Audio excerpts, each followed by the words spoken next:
When people think of New Orleans folklore, their minds usually jump to the tourist favorites: Marie Laveau, voodoo queens, haunted houses in the French Quarter, and dramatic ghost stories told on candlelit walking tours that promise chills for the price of a $20 ticket.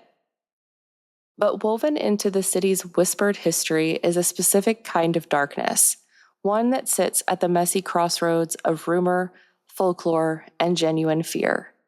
This is not the polished, theatrical folklore sold to visitors. This is something more subtle, shaped by anxiety, illness, and lived experience. In the early years of the 20th century, New Orleans became home to a series of vampire legends and unsettling rumors that circulated through newspapers, neighborhood conversations, and oral storytelling. These stories were not confined to fiction or fantasy.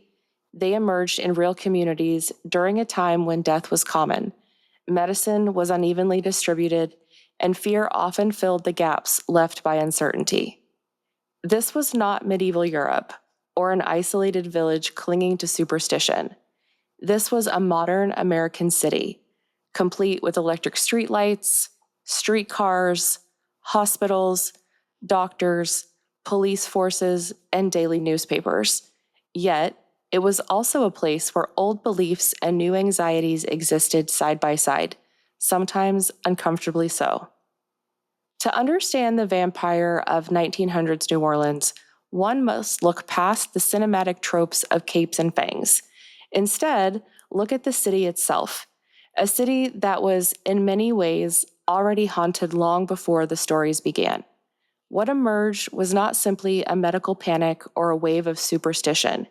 It was a moment where folklore bled into real life, reflecting fear, illness, inequality, and a city already deeply familiar with death. In order to grasp why the Crescent City became a sanctuary for these myths, one must first understand the ground itself, or, more accurately, the water beneath it. New Orleans exists in defiance of geography. It is a city that was built on a swamp, resting precariously below sea level. In the 18th and 19th centuries, this presented a grotesque logistical problem: the disposal of the dead. In any other American city, the grave is a place of final separation. One digs a hole 6 feet deep, lowers the casket, and fills the earth. The dead are, down there, separated from the living by a comfortable barrier of soil. In New Orleans, the water table made this impossible. To dig a grave was to dig a well. A casket placed in the ground would not rest. It would float, bobbing in the brackish mud like a cork. It was undignified, unsanitary, and visually horrifying. The solution was City of the Dead, the iconic above-ground tombs that resemble miniature houses, creating winding streets of stone and marble. While tourists today view these structures as Gothic novelties, they served a brutal utilitarian purpose. Many were oven vaults, designed so the intense Louisiana heat would naturally cremate the remains within a year, allowing the bones to be swept aside to make room for the next occupant. This architecture created a unique psychological environment. The dead were not exiled to the outskirts of town. They were neighbors. They resided at eye level behind a thin slab of marble, baking in the sun just feet from where the living walked to work. By 1900, the city was densely packed, humid, and filthy. It was a sensory assault. The air smelled of river mud, jasmine, spices, and open sewage. Yellow fever had spent the previous century decimating the population, leaving a cultural scar that had not yet healed.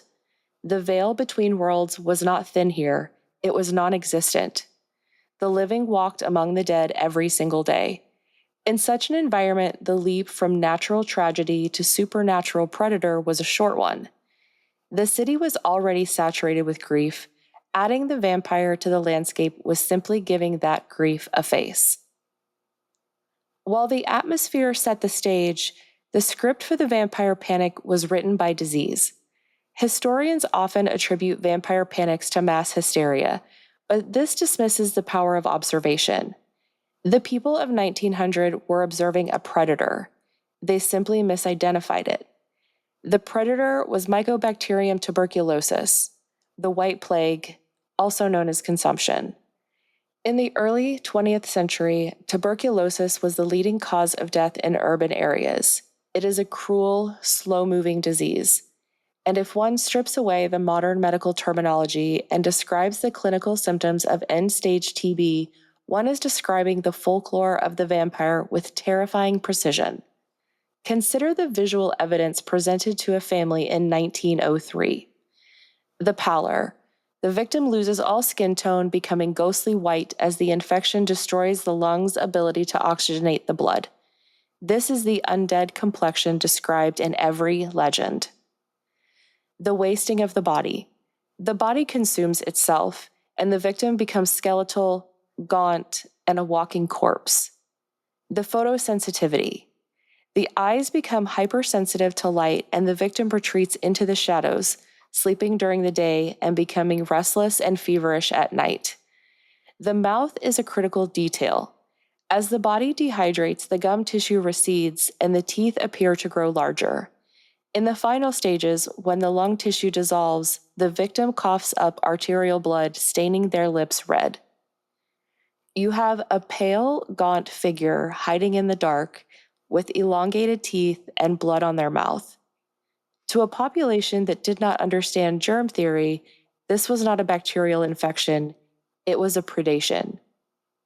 This misunderstanding birthed the folklore of the therapeutic vampire. Tuberculosis is highly contagious. It sweeps through households. The father dies, 3 weeks later, the son sickens, then the daughter. To the survivors, it did not look like contagion. It looked like the father, the first to die, was returning from the grave to drain the life from his kin to sustain his own corpse. This was not a fear of the other. It was a fear of the familiar. It was the heartbreaking belief that one's own loved ones had turned against them from beyond the grave. It is important to correct a misconception here. The people of New Orleans were not helpless in the face of this fear. They were not cowering in the dark. They were active participants in a complex spiritual ecosystem. New Orleans is a syncretic city. It is a place where French Catholicism collided with West African spirituality, Haitian voodoo, and European folklore. The result was a population that viewed the supernatural not as a horror movie, but as a system of laws. You didn't run from spirits, you negotiated with them. This is where one sees the use of apotropaic magic, ritual practices intended to ward off evil. This wasn't a superstition in the derogatory sense, it was spiritual technology. One of the most common practices involved red brick dust. Women, often the keepers of these traditions, would take old red bricks, crush them into a fine powder, and scrub the front steps of their home. This wasn't just for cleaning. The belief was that no enemy, living or dead, could cross a line of red brick dust. Mirrors were another focal point. Following a death in the house, mirrors would be covered with a cloth or turned to face the wall.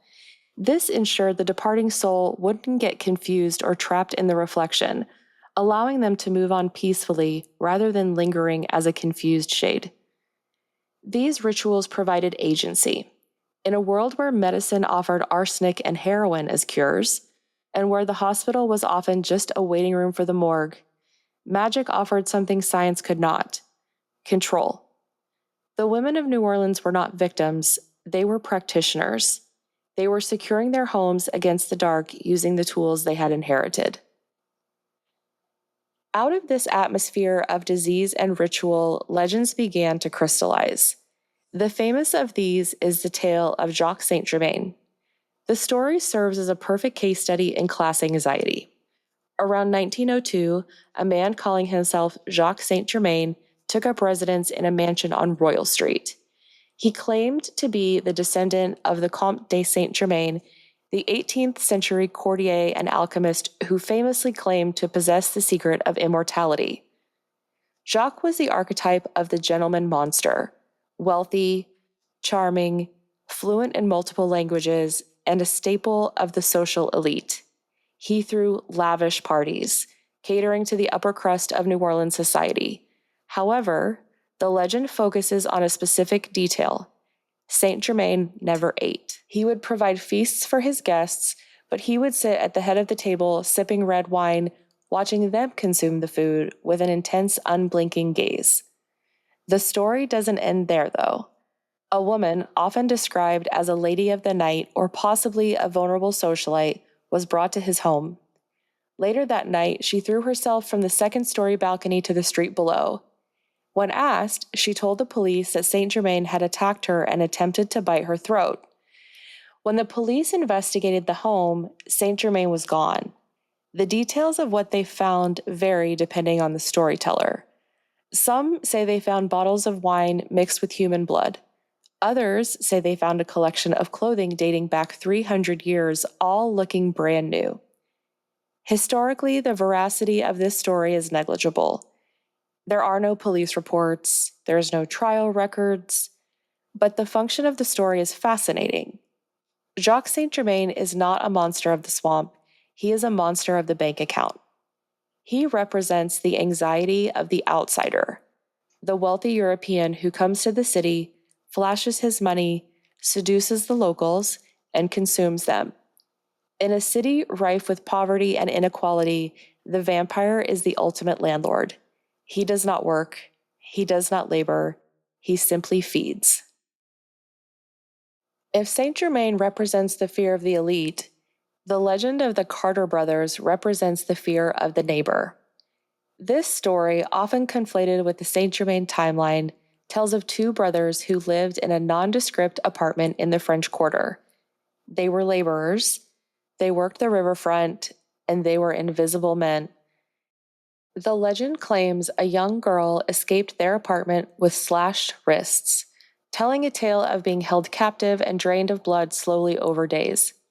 When authorities breached the apartment, they allegedly found the brothers in a trance-like state along with other victims who were tied to chairs, drained but alive. The story ends in violence. The brothers were dragged out and executed. Some say by the law, and some say by a mob, but we don't really know. Again, the historical record is silent, but the psychological record is loud. This is a story about urbanization. In a village, one knows everyone. In a growing metropolis like 1900s New Orleans, one is surrounded by strangers. You do not know what happens on the other side of the tenement wall. The Carter brothers were not counts. They were not alchemists. They were just men. And that made them infinitely more terrifying. The legend suggests that the monster isn't the rich guy in the mansion. It's the quiet laborer living next door. It's easy to look back at these stories, the brick dust, the vampire panic, the rumors, and view them as simple curiosities. But that is a failure of empathy. The vampire legends of New Orleans were a response to trauma. This was a community trying to make sense of why their children were dying, why their bodies were failing, why their world felt so hostile. When science failed them, they turned to folklore. They gave the horror a name, because if you can name a thing, you can fight it. But there is a second lesson here, one that the modern ghost hunter often misses. In the rush to be scared, we demonize the dead. We treat spirits like intruders. We treat the cemetery like a haunted house. And this is a profound misunderstanding of New Orleans culture. In this city, the dead are not enemies. They are ancestors. The jazz funeral is not a somber march, it is a celebration. The second line dances the spirit home. The cemetery is not a place of horror. It is a library of lives lived. The spirits that linger in New Orleans are not there to drain your blood. They are there because the city is magnetic. The ghost is simply a memory that refuses to fade. And in a place with this much history, this much tragedy, and this much joy, the air is heavy with memory. To fear the spirits is to misunderstand the nature of their existence. The dead have nothing left to take from you. It is the living, the Jacques Saint Germains of the world, the Carter brothers, the systems that fail the vulnerable, That is what people should be afraid of. The vampire legend serves a purpose. It allows us to process the reality of death through the safety of fiction. It lets us put a cape on a disease so we can pretend it can be killed with a stake. But the truth is far more complex and far more interesting. New Orleans did not have a vampire problem. It had a mortality problem. And it responded with the most powerful tool it had: storytelling. If you enjoyed this exploration of the Crescent City's shadows, make sure to like and subscribe to follow along. And if folklore-driven history is your thing, the next story takes us north. Next time, we'll travel to the Midwest to examine another strange chapter of American lore: the case of the Van Meter visitor, a winged creature said to have terrorized a small Iowa town in 1903. Until then, stay curious, stay spooky, and I'll see you in the next strange story.